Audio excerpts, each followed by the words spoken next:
Okay, here we are with chapter 11.5, and we're going to take a look at an alternative presentation of Hess's law here. Just looking at the molar enthalpies of formation data table. So far, Hess's law for us has been taking a look at any sort of equation, be them combustion, decomposition, formation, replacement, etc., etc., etc., and manipulating those, flipping them around, multiplying and dividing to come up with a net equation that matches our target. This shortcut will allow us to use our handy-dandy molar enthalpy of formation data table, and we can kind of boil down just looking at a series of formation reactions to take care of our problem. Before we get into that, though, we should take a look at a couple of things. One thing about this particular formation table is that we only look at formation from elements. Therefore, we only look at decomposition into elements as well. So it is a very simplified formation table in which all compounds on that table are formed directly from their elements in 1 mole quantities. As a reference for this table, if we're just taking a look at the increase or decrease in enthalpy because of a formation reaction, then we're comparing to the elements themselves. And so one of the things we'll do to make our life easier is we're just going to arbitrarily define all of our elemental enthalpies as 0. This is not too different than what we were doing when we were looking at potential and kinetic energies back in grade 10, where we said ground or the floor just made the nicest, easiest reference for 0, so that when we were looking at the roller coasters or the elevators or all of the other different changes that we had a nice, easy reference point of 0. We do the same things in temperature all the time. Fahrenheit, for whatever reason, liked to work in multiples of 8, and so used a value of 32 for the freezing point of water, and then used multiples of 8 to come up with that boiling point and all other known numbers. And so for that, we just kind of have an arbitrarily defined 0. Celsius actually made one of his arbitrary points a 0. He said, I want freezing point of water to be 0 and I want boiling to be 100. And so then all other gradients between those two temperatures were predetermined, and therefore everything else on our scale works out according to these two arbitrary points. Kelvin, we just said, where all thermal energy ceases and no more kinetic energy exists, would be an absolute 0. So even if we talked about the temperature in the room, we could come up with 3 different numbers to describe it, all based upon where we defined 0. All right, so our numbers on that table come from an arbitrarily assigned 0, saying that enthalpies of elements are exactly that, and so we can just see the increase or decrease from there. When we take a look at our table, and if you take a look at it in a little bit of detail here, you'll notice that most of the numbers here, like the vast majority of them, are negatives on both sides of the table. All right, so we get a ton of negatives when we look at this one. What this means is that most compound formations are formed in exothermic reactions, giving us those negative delta FHs.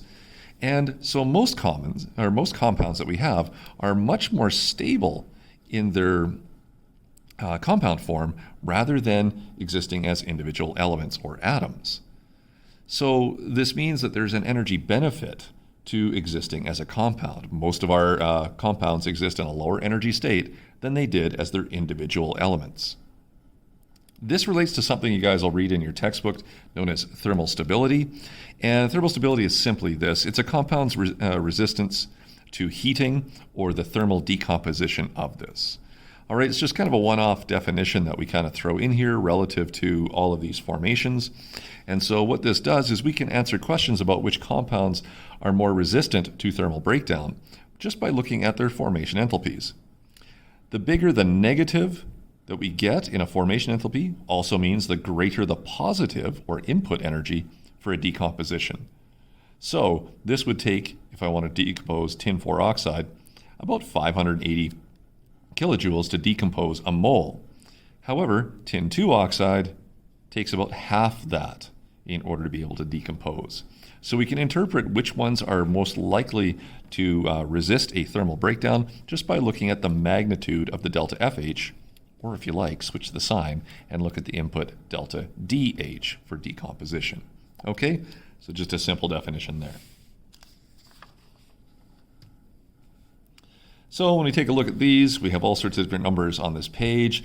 Here's a quick question about thermal stability. Which one of these particular compounds that you see on the page is the most thermally stable based upon the numbers that you see?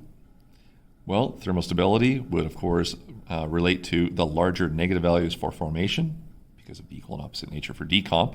And so we can see that aluminum oxide would be the most thermally stable on this particular table. The least would be benzene, all right, which actually is exothermic in the decomposition, so it's fairly easy to do. This table gave us a couple of different perspectives from time to time. Remember that it is primarily telling you formation data. I had you guys highlight that back when we first introduced it, but we can also interpret decomposition and sometimes combustion from them. So a couple of things that we could do would be, number one, within your data booklet, write any thermochemical equation for the decomposition of barium carbonate. So if we take a look at barium carbonate, there we go, BaCO3, all right, we can see that its formation is exothermic. So if I'm going to write the decomposition, barium carbonate,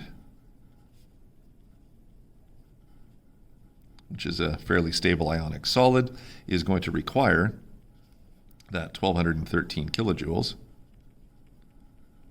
before I can decompose it into its elements. Now again, we have a lot of reactions that we looked at before, which we only have 1 to 2 products. But if I'm decomposing into elements here, I see that there are 3 in barium carbonate, so I must be really careful. When doing this one, I must have my solid barium, I must have my solid carbon, and I will have my oxygen gas. Okay, so just to make sure that this is balanced, save me a little bit of rewriting. You can see that I will have to double the barium carbonate and triple my oxygen, or I can go in lowest terms and just say that I need 1.5 oxygens here to balance it out, and my energy term would stay consistent for the 1 mole quantity of barium carbonate. All right, not sure what happened to the formatting there, but what I was looking for is the combustion of magnesium. And so if we do that one for B, we can see that we have magnesium, which would react with oxygen to produce magnesium oxide. All right, if you go to your data table, I don't have it on this little section here, but we can certainly go to our data booklet, and we can see that we don't have combustion data. But if you take a look at the equation here, you can see that the combustion of magnesium certainly looks a lot like the formation of magnesium oxide. So we find magnesium oxide, and we see that 601.6 kilojoules is given off for every mole that is reacted. I make sure that this is balanced. I'll just quickly do this in lowest terms so that I don't have to change this number. And as an exothermic reaction, I would get 601.6 kilojoules out of it. So that's just 2 examples of writing these thermochemical equations. I certainly could have written these as delta H. I could have done up delta HMs for them if you like. I could have also graphed them. I just chose this one with the energy terms in the equation as reactant to product just for fun. All right, so that just reminds us that the table can tell us a little bit more about different types of reactions, especially decomposition with the sign flip, and also sometimes combustion of other materials. What we're going to get into here is a shortcut for Hess's law. As you take a look at the example on page 511, you can see that we have calcium oxide reacting with water to produce calcium hydroxide. Now in this one, they've given us 3 equations, and all 3, as you'll notice here, are formation reactions. So we have delta FHs for all of these. Okay, so we're just using formation reactions to do this one. Calcium oxide, if I'm going to put this into the correct equation, is in the right proportion, but it's in the wrong spot, so I had to flip the reactant calcium oxide's equation. Same thing had to happen for water. I had to flip it again, which means there's sign changes that go along with this. The formation of calcium hydroxide, though, is all good, and I just write it as is. So we notice that our reactants were flipped. Okay, so what this ultimately means If you think about how a chemical reaction works, is I have to break down my reactants and get them down to individual atoms before I can reassemble them into the product or products that I'm trying to make. This is not dissimilar from playing with Lego. If I have a toy Lego motorbike and a toy Lego pony, and I want to use all those pieces to be able to make, let's say, a Lego house, I'm going to have to break down my little bike and I'm going to have to break down my pony before I can build the house. So think about what's going on here. If these were formation reactions and I flipped them, notice how they are decomposition reactions now. So this means that all reactants must be decomposed before I can form my products. We can take advantage of this when we look at Hess's law, in which Hess's law is always summative, and so the formation enthalpy for my product plus the sign flip of the formation enthalpy for my reactant plus a sign flip for my formation enthalpy for my other reactant. There's those two reactants that ended up getting flipped with that sign change. We can simply move the algebra, and this is what Hess's shortcut does. Instead of adding a negative, we can simply just look at it as subtracting the positives, or the original sign of my formation enthalpies. Okay? And so it leads us to a bit of a shortcut in which we only have to consider the formation enthalpies of everything that is going on. Remember that any sort of difference that we have is just final minus initial. When we take a look at a chemical reaction, that'll just be products, final, minus the reactants, initial. And so all of my formation enthalpies per mole that I get off that data table for my products times the number of moles that I have, because they're not always one-to-one relationships. Take away from that the amount of input energy it took to decompose all of my reactants, but I can use the formation enthalpies with that sign flip. So this is still Hess's law. We've just moved the algebra, or moved that sign flip into the equation, and instead of adding negatives, we are subtracting the original sign. So we've just made a small change. Your sign flip is now shown as a subtraction statement in Hess's law. And that's the shortcut that is sometimes referred to here as the shortcut to Hess's law.